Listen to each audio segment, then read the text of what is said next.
We keep asking the same question. Will artificial intelligence take human jobs? It appears in headlines, in political speeches, in classrooms, offices, and comment sections. The question sounds practical, reasonable, urgent. It is also the wrong question, because jobs are not what economies protect. They are what systems shed. A job feels like a solid thing. One person, one role, one paycheck. But jobs are not natural objects. They are temporary containers, bundles of tasks that once made sense to keep together. They exist because at some point it was efficient to group those tasks inside one human being. History shows this pattern clearly. Jobs rarely disappear overnight. They unravel. First, a single task is automated, then another. Then discretion narrows. Judgment becomes exception handling. The job title survives. The work inside it does not. By the time the role finally disappears, it looks sudden. In reality, it has been hollow for years. Artificial intelligence does not replace people. It replaces repeatable judgment under stable conditions. Anything that depends on predictable inputs, clear rules, past patterns, and standardized outcomes is vulnerable. Not because it lacks importance, but because it can be formalized. The moment a task can be written down clearly enough to train a system on it, it becomes optional for humans. This is not about intelligence. It is about compressibility. If work can be compressed into patterns, it can be reproduced without a person attached to it. This is why AI-driven job loss often feels confusing. People are still employed, right up until they aren't. Because removal does not happen at the contract level. It happens at the task level. Humans remain in the loop, but only at the edges, reviewing outputs, approving decisions, handling anomalies. The role becomes thinner, less central, less necessary. Responsibility remains, but authority shrinks. Eventually, the system asks a quiet question. Why is this position still here? And when the answer is unclear, the job disappears. We often comfort ourselves with the idea that certain jobs are safe. Creative roles, professional judgment, white-collar work. But safety has never depended on prestige. It depends on ambiguity. Jobs survive when goals are unclear, when trade-offs are unresolved, when context matters more than speed. The moment clarity increases, vulnerability follows. AI does not target low-skill work first. It targets clearly defined work. Sometimes that work sits at the top. Sometimes it sits in the middle. Wherever rules replace discretion, risk follows. This is why productivity does not save jobs. We are told that AI will augment workers, make them faster, more efficient, more valuable. This is often true, briefly. But productivity gains rarely protect roles. They reduce the number of people needed to produce the same output. The system does not ask how to keep everyone employed. It asks how much output is required. When productivity rises faster than demand, labor becomes surplus. Even when performance improves, even when workers do everything right.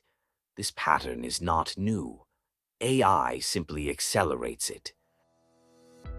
What disappears first is not work itself. It is the middle.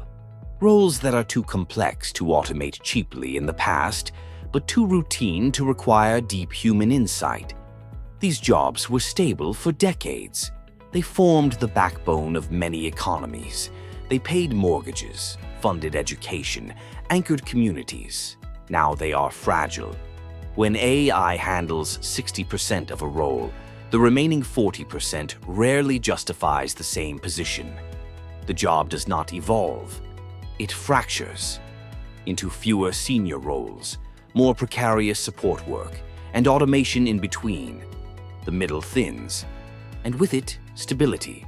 We are often reassured that new jobs will replace old ones, and they will, but not evenly. New roles differ in location, in required background, in timing, in access to training.